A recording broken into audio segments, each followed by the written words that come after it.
Antes de los 12 años, algunos informes hablan incluso de los 8 o los 9 como la edad para el primer contacto con la pornografía en España.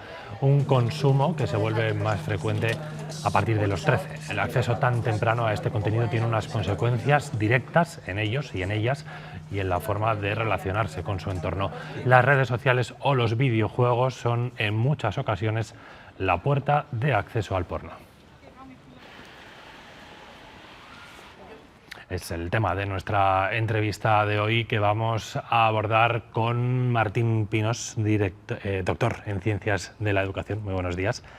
Buenos días. Y también con Silverio Sáez, es sexólogo y director de Amaltea. ¿Qué tal? Bienvenido. Hemos elegido esos datos como punto de partida, ¿no?, que nos dejan la realidad que hay ahora mismo en nuestra sociedad. En los menores cada vez acceden más pronto a este tipo de contenidos. ¿Qué lectura hacéis los expertos, ¿no?, de estos datos? Quizás un acceso muy vinculado al primer contacto o a la primera utilización de un terminal, de un teléfono móvil, ¿no? Sin duda, es una realidad en la que inevitablemente tenemos que ponernos las pilas, como dirían los jóvenes, y sobre todo porque tiene que ver, como bien dices, Carlos, con el acceso al móvil, el hecho de disponer de ese dispositivo y una posibilidad infinita de acceder a todo tipo de estímulos es lo que está abriendo un poco que se esté haciendo más precoz el acceso a la pornografía. Hay que entender un poco las consecuencias que eso genera para intentar amortiguar en la medida de lo posible la posible afectación a nuestros jóvenes, pero sí es un tema de primer orden al que no podemos volverle la cara. Algo que hay que analizar desde muchos ámbitos, ¿no? No solo en el familiar o no solo en el educativo, también la administración tiene que involucrarse. Sabemos el tipo de contenido, ¿no?, que ofrece el porno, en muchas ocasiones violento, y además contribuye a una distorsión de la realidad, ¿no?, porque unos niños o unas niñas en esa edad están percibiendo eso como la realidad y luego no es así. Claro, esos datos de edad tan tempranos, porque aunque hablemos de medias de 12 años, en realidad los primeros accesos son muy tempranos, a veces accidentales, lo sabemos, pero esos accesos se producen y sabemos que la repercusión que tiene eso en los pequeños obviamente es grave, por cuanto no tienen ni la experiencia ni la madurez suficiente como para poder realmente discernir qué es lo que están viendo y si eso tiene que ver o tiene visos de realidad. Al final, ese tipo de encuentros con las relaciones sexuales que ofrece la pornografía están generando una imagen absolutamente distorsionada de la realidad, de las relaciones sexuales. Está de alguna manera generando creencias, que son falsas creencias irracionales, que luego cuesta mucho además eliminar. No es que las creencias no puedan modificarse, pero obviamente el trabajo a posteriori para poder incidir en cómo eliminar, cambiar esas creencias va a ser mucho más costoso. Hay una referencia hace años, Frederick Douglass decía, es mucho más fácil trabajar o construir niños sanos y fuertes que arreglar a adultos rotos. Entonces es importante echar la mirada a la infancia. Estamos hablando, Silverio, de unas edades en las que todavía no hay una madurez psicológica, ¿no?, y por tanto el impacto de ese contenido no es el mismo que el que puede ocasionar sobre un adulto de 20, de 22 años. Yo creo que esa es la clave de la cuestión, ¿no?, hasta qué punto la afectación que puede suponer en una persona joven, una adulta, que ya tiene capacidad para distinguir qué es real y qué es ficción, pues bueno, está ahí, incluso se puede utilizar como un estímulo y soy consciente de hasta qué punto esto es realizable o no en la vida, ¿no? Pero el acceso a la primera, llamémosle así, a la primera estimulación de la sexualidad asociada al porno, como decía Martín, va a marcar un poco un punto de arranque tremendamente peligroso, porque lo de menos sería casi las distorsiones que tienen que ver con los comos, que eso se puede ir modificando, ¿no?, sino la parte que tiene que ver con la falta de ética, con la utilización del cuerpo de la otra persona, con la falta de consideración a la intimidad. Eso es un poco lo que nos puede meter en problemas tanto al propio individuo como a las posibles interacciones sexuales que esos niños y niñas vayan a tener en el futuro, ¿no? Entonces ahí es donde realmente tenemos que intentar proponer unas estrategias que amortigüen las posibles consecuencias negativas para que al final estos chicos y chicas puedan ser felices o tener una vida sexual satisfactoria a pesar de este lastre de arranque que a veces supone la pornografía.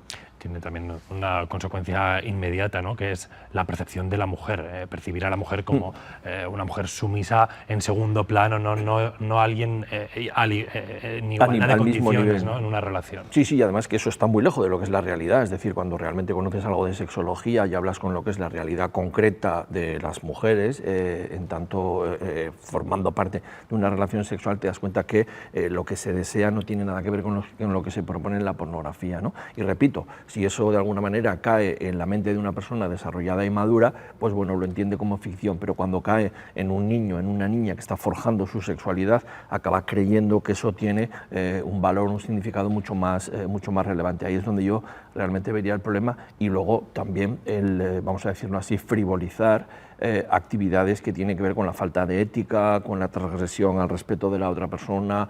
Yo creo que yo no dramatizaría como en los años 60, ¿no? Es decir, el hecho de buscar placer en la sexualidad me parece absolutamente legítimo, pero no podemos olvidar que la interacción sexual implica de intimidad. La intimidad nos hace vulnerables, entonces frivolizar esta interacción sexual creo que no es bueno para nadie, y al final acaba generando ya no solo distorsiones, sino posibles daños al equilibrio de los otros y al equilibrio propio.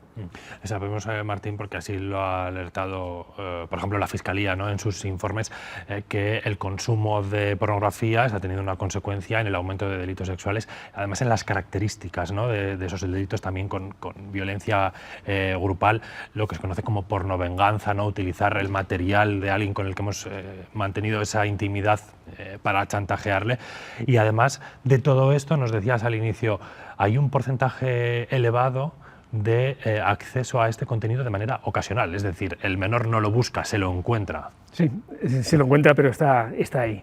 Y una vez que lo encuentra, aunque sea de forma fortuita, luego es mucho más fácil ya el acceso incluso voluntario, pues porque hay emociones como la curiosidad que llevan al niño, ¿no? a indagar, ¿no? y en los contextos además de grupo, pues eso se favorece.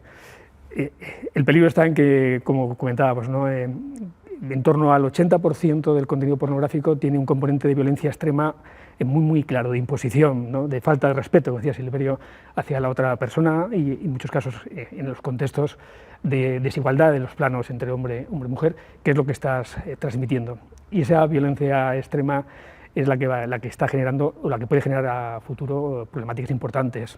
Cuando la Fiscalía del Menor planteaba su preocupación, ¿no? Ese incremento del 116% en los últimos 5 años de las agresiones sexuales provocadas por menores, creo que ya es un dato que nos tendría que hacer reflexionar hasta qué punto este acceso tan temprano y mantenido a través de las tecnologías a la web y a redes sociales, que en muchos momentos es el punto de inicio de su acceso a la pornografía, debería estar más regulado, más controlado por las familias, en primer lugar, también por la Administración, y con la intervención, lógicamente, de procesos educativos en medio, porque creo que hay que abrir espacios de reflexión, de diálogo en las familias, en la escuela, donde nuestro alumnado, sobre todo el alumnado infantil, pero también el adolescente, encuentre momentos para poder preguntar de forma natural y para encontrar respuestas que sean respuestas rigurosas, objetivas, respuestas completas en torno a esas preocupaciones y necesidades que van emergiendo en ese momento de su vida.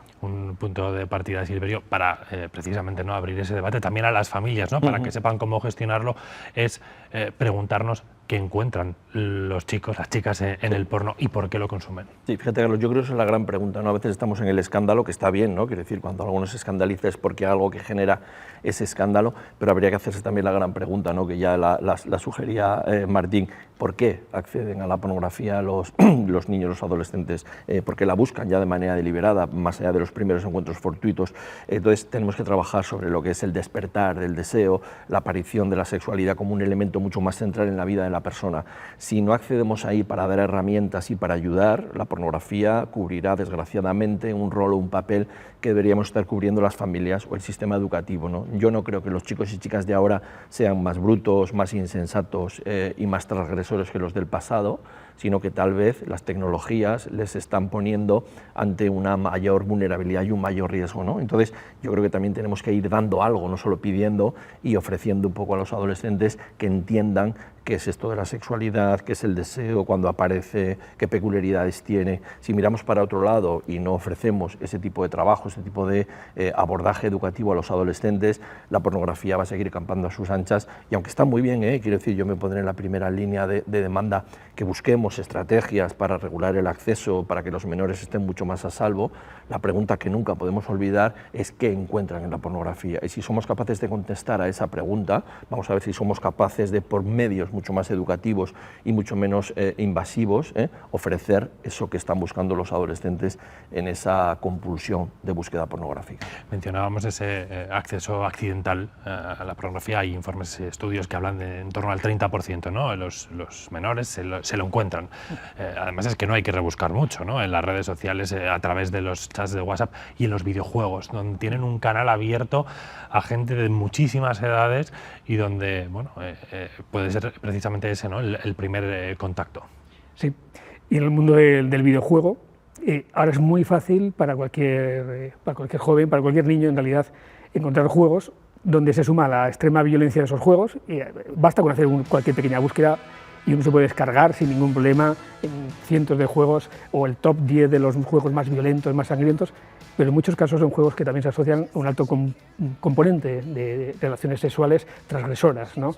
GTA es de esos juegos míticos que han jugado millones y millones de jóvenes en todo el mundo y en España también, y a edades muy tempranas, a pesar de ser un juego para adultos, pero acceden a edades muy tempranas, donde se puede hacer cualquier cosa.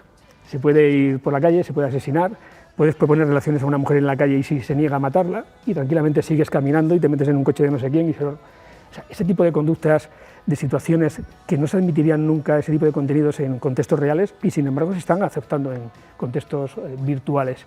A veces sin que las familias, es cierto, sean muy conscientes de que eso es lo que hay en ese videojuego, pero que no haya un control desde la propia administración para que ese tipo de contenidos, que por mucho que tengan la etiqueta de adultos sabemos que van a llegar a los jóvenes, creo que es preocupante. Entonces esos mecanismos que ya se mencionaban ahora, de verificación, de control de qué edad tiene realmente una persona cuando entra a determinados contenidos o quiere adquirir determinados juegos, creo que es importante, aunque luego es muy fácil salvarlos. También es verdad. Hay un proyecto en marcha, ¿no?, de la Agencia Española de Protección de Datos precisamente para esa verificación. Vamos a ver si se puede materializar y si puede ayudar a frenar ese acceso. Habéis planteado los dos el debate, ¿no?, en el entorno educativo, en las familias, el tampoco recurrir al discurso del miedo, del peligro, porque además sabemos que hay un porcentaje muy alto de los padres que no hablan de sexualidad con los hijos. Ya no se trata, ¿no?, de hablar del uso o no del preservativo, sino también de adaptar esas charlas en los colegios y en casa a la realidad del 2024. Sin duda, y sobre todo el que la familia no pierda un poco el sentido de su capacidad. A veces la familia subestima sus posibles mensajes porque cree que no están actualizados, pero yo creo que el ofrecer una alternativa de cómo nos parece a nosotros adecuada la sexualidad ya es un contrapeso a lo pornográfico, ¿no? Es decir, no podemos estar sistemáticamente esto no, esto no, esto no, esto no. Vamos a decirles cómo, qué consideramos importante, la ética, el respeto, el entender la diversidad como un valor, el entender el consenso como algo importante, el entender que no se accede de manera brusca a los contactos corporales, sino que requieren de un proceso de seducción y conocimiento. Estas cuestiones que seguramente son de sentido común, el decirlas, explicitarlas, ponerlas encima de la mesa, en el fondo es un contrapeso a esa imagen de la pornografía mucho más brusca y mucho más directa, ¿no? Entonces la familia tiene que un poco empoderarse, es un término que se emplea mucho ahora, para que sepa que su sentido común, en el fondo, es un elemento, si no una vacuna, por lo menos sí una atenuación de las posibles distorsiones y afectaciones de la pornografía. Pero claro, si no hablamos, si no decimos nada, si nos quedamos callados, va a ser solamente esta presión pornográfica la que se va a llevar el gato al agua y la que va a imponer un modelo de funcionar. Ese espacio de diálogo en las familias también se puede facilitar o se puede abrir o se puede compartir desde el entorno educativo, desde las escuelas, desde los colegios, incluso con un itinerario, ¿no?, que no se quede en algo voluntario, esas charlas, esas conversaciones sobre sexología. Sí, estaríamos hablando de los programas de educación afectivo-sexual. Esa educación afectivo-sexual habría que ser conscientes de que la propia OMS la reconoce como un derecho de nuestra infancia y de la adolescencia. Y son programas que en definitiva lo que están buscando o persiguen es crear hábitos, actitudes saludables en torno a las relaciones sexuales, saludables pero también respetuosas, tolerantes, donde el componente ético y también la crítica formen parte del proceso de aprendizaje vinculado al sexo, a las relaciones sexuales.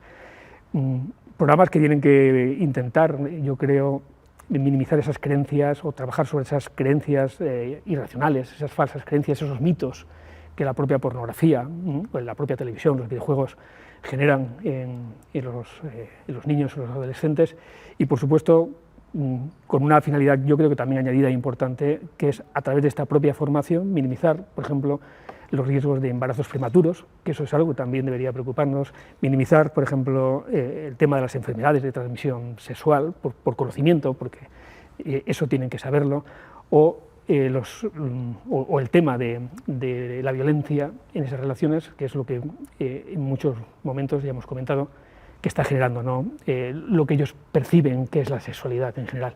Esos programas están ahí y sabemos que esos programas son efectivos y que cuando se aplican de forma sistemática, y ese es un poco el requisito, que no puede ser algo puntual, que hablamos un día porque no sé qué ha surgido, cuando de forma transversal y sistemática se habla sobre relaciones sexuales de una forma coherente, con respuestas, como decíamos, que son respuestas objetivas y fundamentadas, las repercusiones que tienen al final en el niño y el adolescente son importantes, y obviamente luego en su vida adulta, ¿no?, en cuanto a la relación con el otro sexo, con las otras personas.